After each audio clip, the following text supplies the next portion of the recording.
like to call to order the Utility Service Board for the City of Lawrence on this, the 14th day of December 2021. We have 4 of our 5 members present, so we do have a quorum, and we will begin with the reading of the COVID statement. The Utility Service Board may impose reasonable restrictions on the number of attendees to control audience density in consideration of the existing COVID-19 national emergency. The public may participate remotely by dialing 312-626-6799 and entering the following meeting identification code, 898-6238-0675, followed by the pound sign. Thank you. The first order of business is the approval of minutes of the regular meeting of November 23, 2021. Those minutes were sent out to members for their review by email. I would entertain a motion that we approve those minutes. Mr. Chairman, Dave Parnell, I so move. Is there a second? This is Dale Teacup, I'll second. It's been moved and seconded. Are there any additions or corrections to the minutes? If not, we will vote. Dave? Dave? Aye. Dale? Aye. Tracy? Aye. And I was absent from the meeting, so I will abstain. So anyway, minutes have been approved. Payment of claims. The claims were sent out to the members for their review by email. I would entertain a motion that we approve the payment of the claims. Mr. Chairman, Dave Parnell, so moved. Been moved. Tracy Boyd, second. Been moved and seconded. Any questions or discussion regarding any of the claims? If not, we will vote. Dave? Aye. Dale? Aye. Tracy? Aye. And I vote aye as well, so those are approved.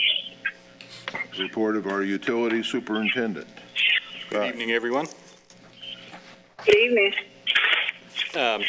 As you can see, we've got a fairly decent agenda tonight, and I'll get into the budget and salary resolution stuff here shortly. So just briefly, I'll go over the first 2 items there. So we do have a contract amendment from amendment number 1 from HWC Engineering. That amendment is to add additional survey and design work.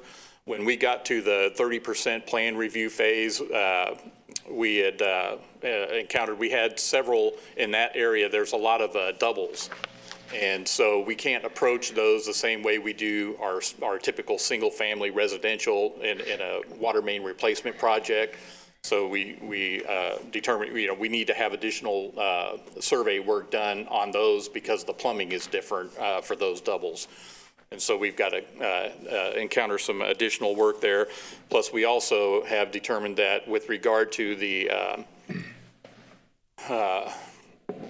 it used to be called the Orchard Apartments. I can't remember the actual name of it now, but we're also going to be looking at additional survey and design work there in order to be able to put that complex on a master meter. And so this amendment covers that additional design and engineering fees, and of course we would recommend approval of that. Then the other item is the approval of the certificate of final completion and release of retainage for the Elmhurst Lift Station Basin Sanitary Sewer Rehab Project.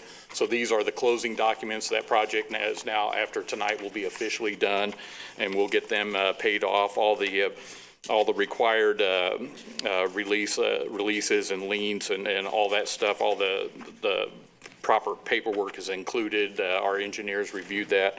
So we recommend that we approve that as well. Then one thing I do want to mention, you'll see in my report, I had put in there, I had a line item on our phase 2 contract B. We're looking at a change order there to get approved for $45,000. That adds, in this first section on Hermosa and Fall Creek Drive there, when we started researching those homes in there, we see that there are 11 homes in there that still are not connected to city water. So in speaking with the contractor and our engineers, and we've determined that we would like to go ahead and have services stubbed out to those properties so that you do that while the street's all tore up. And that basically puts on all those properties a service line and a meter pit. That way, if and when they do decide to connect on, we're not literally turning around going back there and digging up a brand new street. So although I did not get the paperwork on the agenda, but I just want to make sure you guys are aware of that, and that will be coming to you for that on the 28th.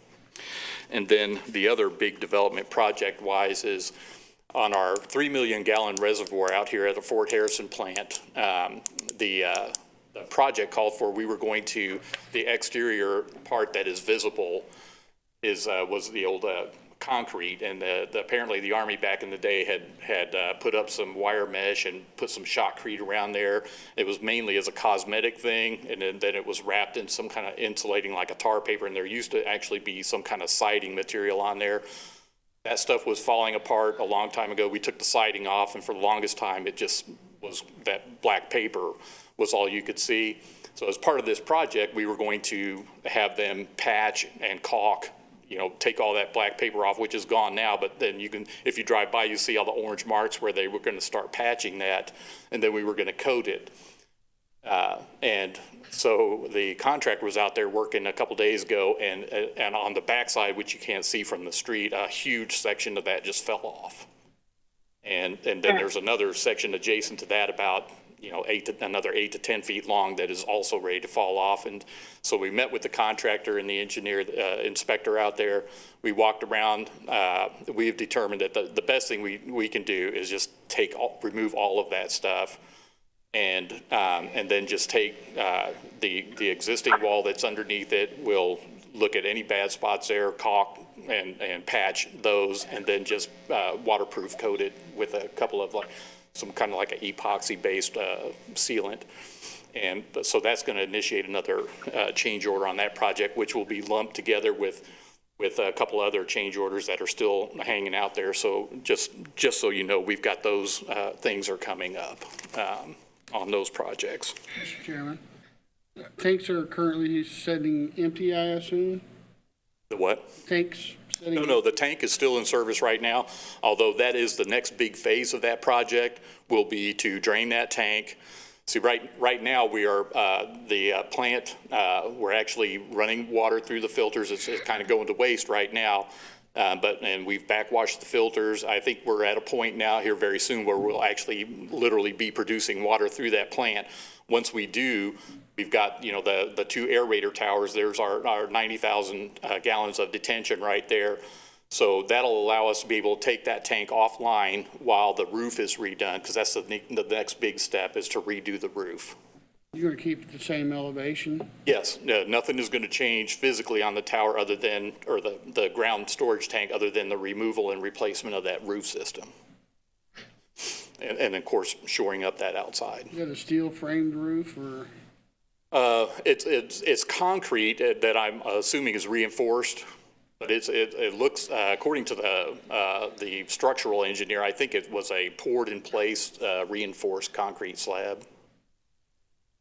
So, and then on top of that is some kind of treatment, and then a gravel cover over that. So it's all being redone. I don't have the exact spec in front of me, but it's a pretty significant overhaul there on that roof. Any idea when that was built? The best information we have is that it's probably in the 1913 to 1918 range. Wow. Yeah. Pretty old. And it's solid. We had it as prior to the final plans and everything and the bidding of this project. Obviously, we went through a phase where we drained that and actually had structural engineers inside inspecting. And it's just amazing how good a shape that is inside there, given the age. I mean, there's no significant structural issues at all inside the tank. Good job. So they built it well. Thank you. Very good. Thank you. Okay. Any questions for Scott at this time? Will that change order for 45,000 not be tonight? Well, I don't know there's any point in approving it without the paperwork here, unless, I don't know the legalities of that. Well, we have Probably time. We approve can, it, and then we'll just sign it at the next meeting. well, I mean, it's however, we're not under any time no. restrictions. We can wait till, Yeah, I think it'd be fine to wait until the 28th. okay. Well, thank you very much. Moving on with our agenda, unfinished business, we do not have any. And so under new business, we have items that Scott just discussed. Number one, approval of contract amendment number 1 from HWC Engineering to increase the Brookside Park and North Lawrence Park West Water Utility Improvement Project by $15,500. I would entertain a motion that we approve that. Mr. President, this is Dale. I'll make the motion. We approve that. Dave Parnell, second. Been moved and seconded. Any discussion on this item? If not, we will vote. Dave? Aye. Dale? Aye. Tracy? Aye. I vote aye as well, so that is approved. Item number 2 under new business is approval of certificate of final completion and release retainage for Elmhurst Lift Station Basin Sanitary Sewer Rehabilitation Project. I would entertain a motion that we approve that. Mr. Chairman, Dave Parnell, so moved. It's been moved. Is there a second? Tracy Boyd, second. Been moved and seconded. Any discussion regarding this item? If not, we will vote. Dave? Aye. Dale? Aye. Tracy? Aye. I vote aye as well, so that is approved. Item number 3 under new business is the approval of the 2022 water and sewer utility budgets. These were sent out to you by email for your review, and I would entertain a motion that we approve these. Dave Parnell, so moved. It's been moved, and is there a second? This is Dale. I'll second. Been moved and seconded. We will take a moment now, if it's all right, to get some further information presentation from. We do have Tyler here. We've got a video that we're going to play, and then we'll have some comments also. Okay. I'm pleased to be presenting our 2022 water and sanitary sewer utility budgets. I'm coming to you from our Fort Harrison water plant. This is a plant that's being refurbished. We have a new filter building, as you can see right behind me, and 2 new aerator towers. This is just part of what we have accomplished this year. We've also successfully completed 2 water main projects, one in Brookhaven, one on Carroll Road. We've spent roughly $30 million in the past 5 years or so on water system improvements. We've completely replaced our Richard Street water treatment plant. We're performing well field improvements. We took care of our Winding Ridge 1 million gallon ground storage tank.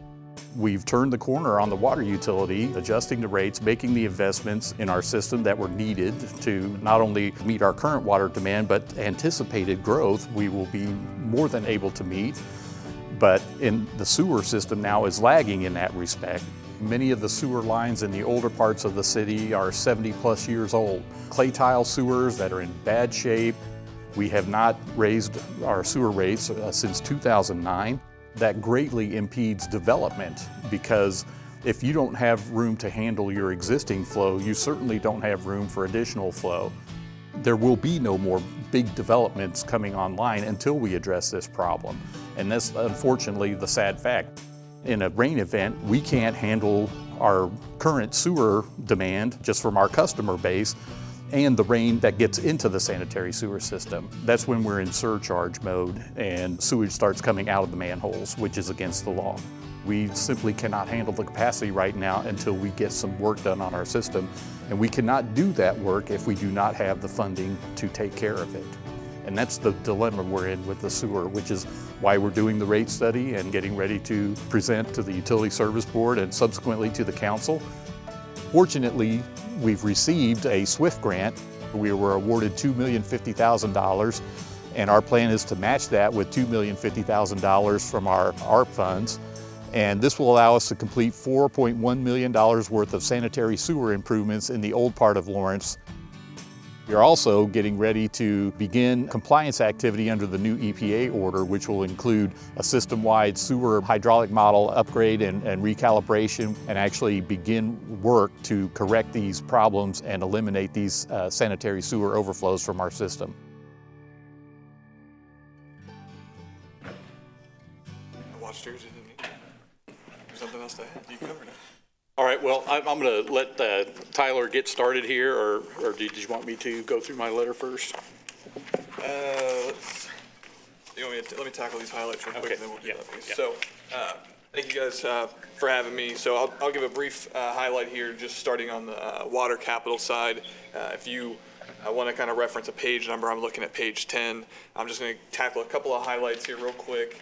Obviously, this is kind of as you can tell from the video, a good news, bad news situation that we have going on here, and water is the good news. So we'll start with that.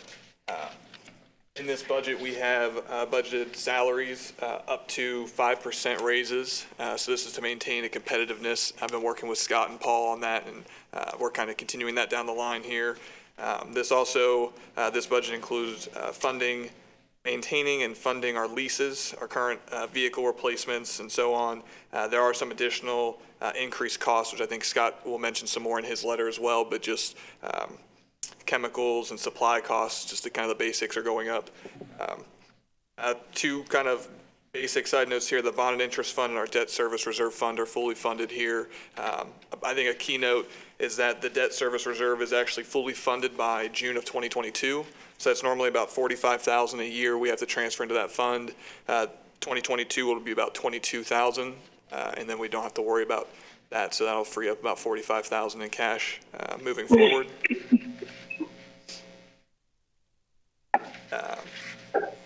Two final notes here. The last one is we do maintain our $1 million operating reserve, so that's kind of a target of ours. It's a good sign to see that we're still maintaining that, so we'll continue that again in 2022. And then finally, before we move on, we'll be able to transfer roughly $4.6 million in capital money to our capital improvement fund to continue those much-needed maintenance and improvements. That's kind of the highlight for that fund. And then your letter will so I'll get to 617. So moving on to our capital improvement fund, another page number here to reference is page 18. So this chart kind of starts the capital improvement fund. I'll let you guys get to that page first. Okay. So as you can see here, we're continuing our increase in our improvements.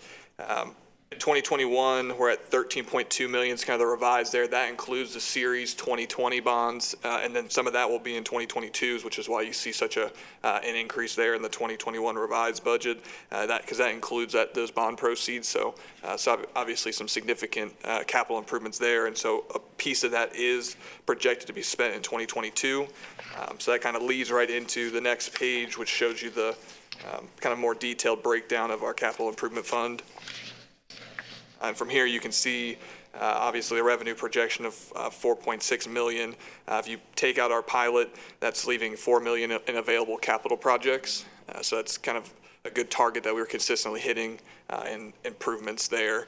And then below that, we do have our project plan, which Scott tackles in his letter. So I think that's a good time for you to kind of jump in, and he'll wrap up the water side before we jump into the sewer. Okay, and you should have seen some of this in my report, but just briefly. So in 2021, we did continue on with our rather robust capital improvements program. And so as I mentioned before, or in the video, we've completed Brookhaven Water Main, Carroll Road. We're in design on the Brook Park, North Lawrence Park West project. Our Maple Zeller Wallingwood project, which was supposed to have started last year, is actually going to start in 2022. So we'll also be getting that underway. Matter of fact, CEG has been out lowering their gas main in anticipation of that project in a couple places. So our Phase 2, Contract B, referring back to the $13 million in 2021 capital, the bond money, that's our Contract A and Contract B. So Contract B is actually underway as well. That's a $3.36 million dollar project. We're also getting ready to bid our 52nd Street elevated tank. So, you know, we've got a lot going on, and we've got more coming. And so, I would like to say too that with regard to the water rate increase and the projects and the investments we're making in our water utility, if you remember, one of the things we talked about, you know, yes, the 2017 rate increase, it was a big one. We phased it in obviously over a few years, but that was a result of delaying rate increases. Instead of doing smaller incremental rate increases on a more frequent basis and investing in your infrastructure on an annual basis, the city had been in a mode where it just, you know, kick the can down the road, so to speak, and you wait, and then all of a sudden you have no choice but to do these improvements, and then you're hitting people with a huge rate increase.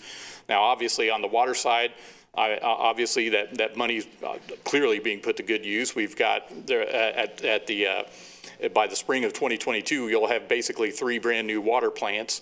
And a ton of new water mains. Our elevated storage tanks will all have been dealt with, our ground storage tanks. So we've turned the corner there, and we just need to do the same on the sewer utility. But what that does, though, is it gives you control of your rates going into the future. As you invest in your infrastructure, yes, that first big rate increase is gonna, it was painful. But we've moved past that. We're making the investments in our system, and then over time, the capital needs, we won't be coming back for these huge rate increases as long as we, moving forward, stick to that plan of smaller, more incremental rate increases and maintain that annual investment in our infrastructure, our water infrastructure, which is the same thing we need to do with the sewer. Then that way, that's going to give you control of your rates in the future. So just touching up on that, with regard to our operational costs, so yes, we are seeing increased costs for materials and supplies, which we've budgeted for. Contracted repairs, we look for more contracted repairs to be done, especially on the sewer side. As we do more investigative work related to the EPA order, we're going to find things that need to be addressed out in the system that won't necessarily rise to the level of a public bid project, but they still will need to be done. So we believe we have budgeted adequate money to be able to get these kinds of things done and put ourselves in a much better position moving forward. But again, the sanitary sewer is going to be a struggle. And in 2023, absent a sewer rate increase in 2022, our capital money will basically be zero. So that we are, and you know, we do have this revised or updated EPA order that we have to comply with as well. And so failure to address the issues that are in that EPA order, again, if you don't have the money, you can't do it. But if we don't do it, then you have the regulatory agencies are going to be coming back at us, and it's not going to be pretty. And because not only will they be talking fines, but you may be subject to a lot of fines and still have to fix your system. So, you know, it's imperative, and hopefully, again, we'll be something or have something before the board early February as far as a sewer rate increase goes. Okay, thank you very much. Thank you for that dark final piece there. I think, I mean, you really touched on everything there, and Baker Tilly's doing the rate study, so they'll be back in hopefully early February with their findings and their recommendation for us. So we'll be able to kind of take that under advisement and decide what we want to do there. I think the picture that Scott has painted is reflected on page 22 with the sewer budget. So kind of his piggyback off your point about if you wait too long and you have to do these dramatic increases, you can kind of dig yourself into a bit of a hole. And I think, that's reflected here in the 2022 budget for sewer. As you can see, just in the 2022 proposal column all the way at the bottom, the ending cash is $251,000. So we typically want to maintain that target of a million operating reserve, just like it's on the water side. And this year, we're not going to be able to do that. Now, I will say that this budget is a worst case scenario kind of a picture here where we have, I think we take a realistic, but slightly on the conservative side on the revenue projections. But as you can tell from 19 to 22, our revenue is flat, and that's because of the rates. And then with some of these increased costs, there's kind of like again, a worst case scenario, but we're really not able to handle a worst case scenario based off what we're seeing here. We can get through 22, but again, as Scott had mentioned, in 23, it's a much worse picture than what we're already seeing right now. So I think some of those highlights were kind of covered. I kind of really want to draw your attention more to the sewer capital pages where I can highlight some of the charts we have there. So on page 29, you can see the chart that kind of demonstrates our investments in our capital. So with this budget, we'll be able to fund $1 million into the capital improvement fund. However, with our ending 21 cash plus that revenue, you'll be able to basically pay your pilot or your contractual payment to the city, and I'll leave you about $900,000 in capital improvement money. After kind of discussing that with Scott, I mean, that's barely enough to cover routine maintenance.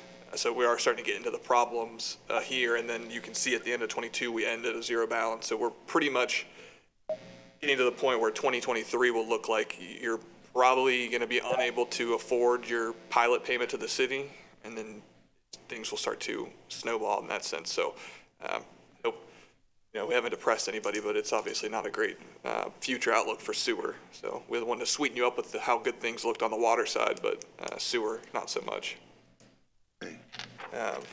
Other than that, on page 30, you can see the projects that are listed. These are kind of what we should be doing.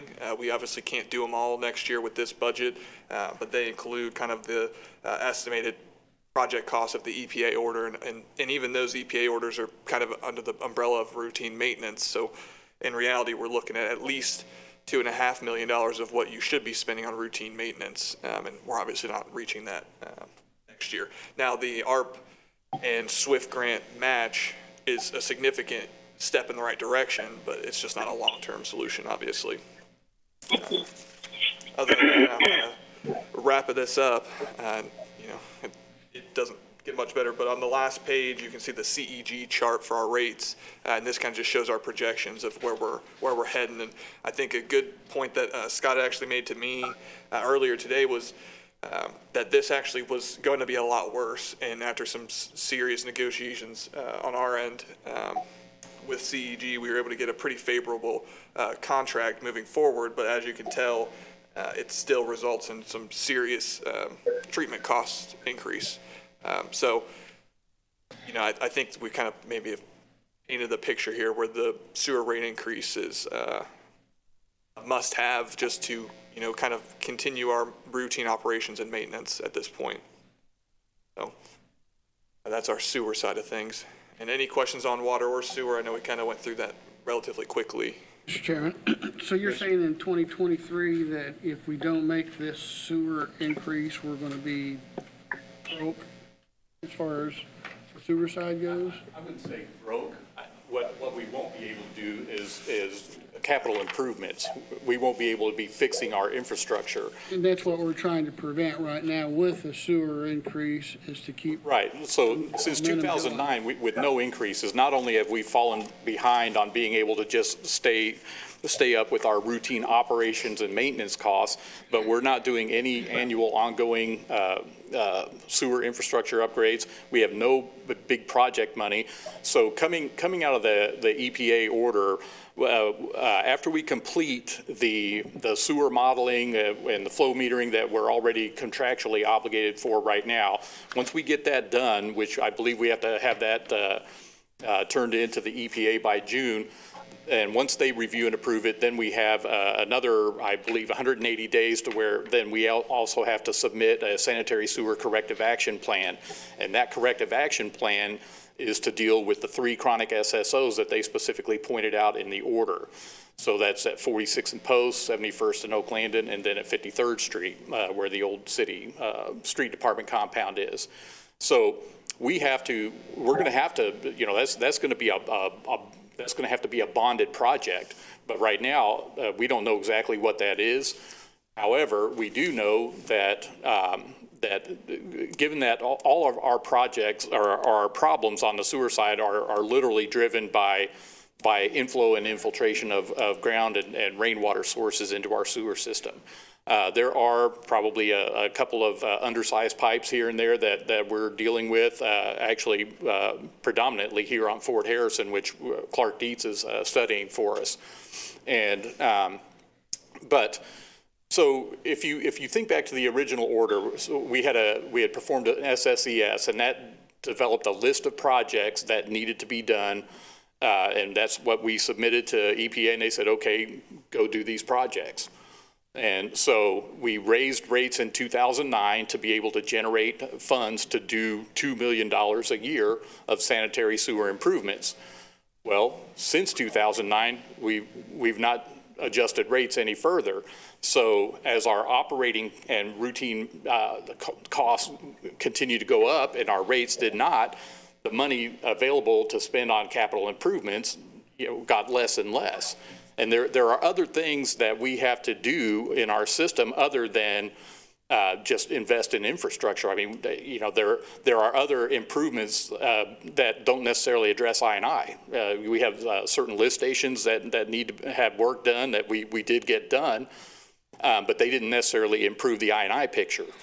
And so what we did is when we went in our negotiations with EPA this year, we took and factored out all the projects from the original order that we had completed and just looked at the projects that were left that were uncompleted from that original order and updated the cost estimates that we had developed back then, which were 2010 numbers, updated those. And we're looking at $32 million worth of work that needs to be done just from the original order. And so while, again, the SWIFT grant, we're looking at doing $4.1 million in 2022, situated primarily in Old Lawrence, in the area between, say, Richard and Shaylin Way and 46 and 56, call it roughly. And that's good. We need to do that, and that's a sound and wise investment of those funds because the benefits from that are going to be enduring. They're going to benefit people for a long time to come.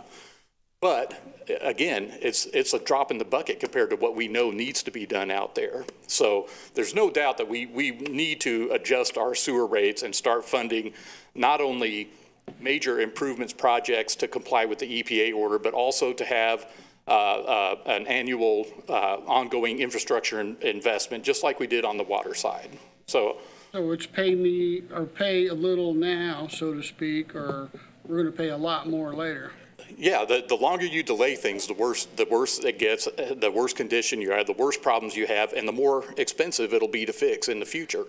So, which we found out on the water side. And as we go forward and are investing regularly in our infrastructure, you're going to reduce that need for large increases because you'll have smaller incremental rate increases that are going to allow you to not only keep up with your operational costs, but you're also going to be investing in your infrastructure, which is going to reduce, the overtime costs, maintenance and repair costs, all that kind of stuff. Those things will start trending down, and your service that you provide to your customers is going to improve because of all this new infrastructure. So it's the right path forward. It's just getting there after years of just, let's, 10, 12 years, without a rate increase. It just doesn't make any sense. So eventually it'll plane out. We go down. Yeah, you'll get maintain. What we're doing now is investing for the long term, so that people coming in after us won't be faced with this problem, where they have a system that's in dire need of investment, but yet they have no money because they haven't raised rate in 10 years, so, or even longer. Will the rate study be done first quarter of next year? Yeah, we're hoping, it actually should be done, maybe I'm thinking in January, and our hope is to have it in front of the USB in as early as the first meeting in February.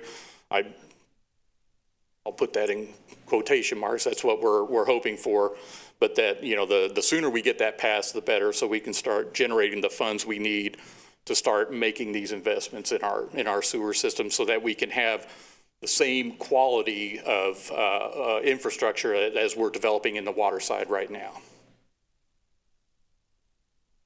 And that's basically what our budget is all about. Well, thank you for the presentation and the information.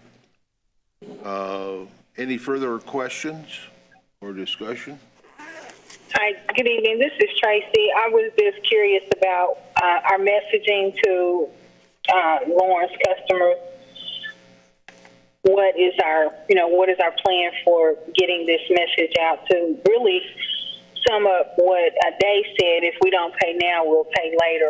What's our thoughts about that part of it? Actually, Tracy, I'm glad you mentioned that. I did working with our social media guys, there's a new article on the City of Lawrence website on the utility page, utility news page that touches on all this. And then as we know more, obviously, once we get from Baker Tilly what our actual rate increase proposal is, then we'll start getting that out via the newsletter, the website, Facebook, all that kind of stuff. And just so you know, too, that we are still, as we discussed before, looking at phasing this in. Right. So it's not a huge hit all at once. We'll phase it in, and then also looking at maintaining the low volume user tiers that we have, like on the water side. Right. So, yeah, so we're still focused on that, but at the same time, we have to not only be able to meet our present operational routine operations and maintenance, but we need to generate a pot of money to fund the improvement projects that are going to be needed to meet the EPA order, as well as an internal operating capital fund for ongoing sewer infrastructure investments over time. Okay. That sounds great. I'm appreciative that that's still a primary plan for the overall rate increase. Thank you. Yes, ma'am. Thank you. Okay, thank you, everyone. If there is no further discussion or questions, we will go ahead and vote on the motion to approve the 2022 water and sewer utility budget. Mr. Chairman, Dave Parnell, I so move. Okay. We have a move in a second. It's already on the floor, I think. Okay. Yeah, but that's all right. We'll go ahead and vote. Dave? Aye. Dale? Aye. Tracy? Aye.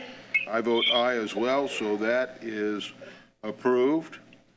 The next order of business under new business is the approval of resolution number 5, salary and wages for 2022. Entertain a motion that we approve that. This Dale, I'll make a motion to approve that. Been moved. Is there a second? Dave Parnell, I'll second. It's been moved and seconded. These were sent out to you for your review by email. Is there any discussion or questions regarding the salary and wages? If not, we will vote. Dave? Aye. Dale? Aye. Tracy? Aye. I vote aye as well, so that is approved. That completes our new business account adjustments. I don't believe we have any this evening. A remonstration of ratepayer dispute regarding disconnect notice. We do not have any this evening, and no one is present for citizens' comments. So I would entertain a motion, we adjourn. Dave Parnell, so moved. Dale, second. Tracy Boyd, second. Thank you. Well, it's been moved and seconded. We adjourn. We'll vote. Dave? Aye. Dale? Aye. Tracy? Aye. I vote aye as well. We are adjourned. Thank you all for everyone. coming.